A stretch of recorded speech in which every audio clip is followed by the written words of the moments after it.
নতুন। আমার পেছনে যে স্ট্যাচুটা দেখছেন এটা হচ্ছে উজবেকিস্তানের প্রথম প্রেসিডেন্ট, ঠিক আছে। 1939 থেকে 2016 সাল পর্যন্ত ওনার জীবন। উনি সম্ভবত 1987 বা 89 থেকে 2016 সাল পর্যন্ত উজবেকিস্তান শাসন করছেন। ওনার নাম হচ্ছে ইসলাম আব্দুল কারিমোভিচ কারিমভ, এরকম নাম, ঠিক আছে। তো এই হচ্ছে ওনার একটা স্ট্যাচু। এটা খুব একেবারে রেগিস্তান পয়েন্ট, এই পেছনে রেগিস্তান পয়েন্ট, এই রেগিস্তান পয়েন্টের একদম কাছাকাছি ওই যে রেগিস্তান পয়েন্ট দেখা যাচ্ছে, রেগিস্তান পয়েন্টের কাছাকাছি এই উদ্যানে একটা পার্ক, এখানে ওনার আসলে স্ট্যাচুটা। তো এখানে ঘুরতে আসলে অনেক কিছু দেখা যায়, আসলে শেখা যায়, বিশেষ করে ইতিহাস ঐতিহ্য।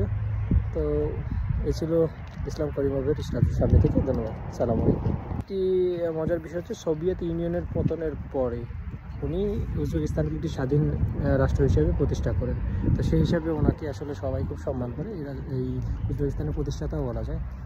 তো সেই হিসাবে তাকে খুব, এবং যতদিন জীবিত ছিলেন 2016 সাল পর্যন্ত উনি এটা শাসন করেন এই উজবেকিস্তানকে।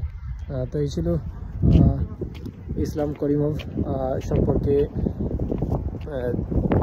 মোটামুটি হালকা একটু ধারণা, আমি যতটুকু জানি আর কি, তার উপর নির্ভর করে। এছাড়া আরও অনেক ডিটেলস জানতে হলে তো ইন্টারনেট আছে, ইন্টারনেট থেকে জানতে পারেন।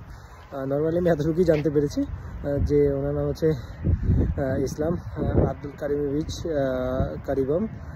তো উনি আর কি সোভিয়েত ইউনিয়ন ভাঙার পরে উজবেকিস্তানকে স্বাধীন রাষ্ট্র হিসেবে পরিচালনা করেন।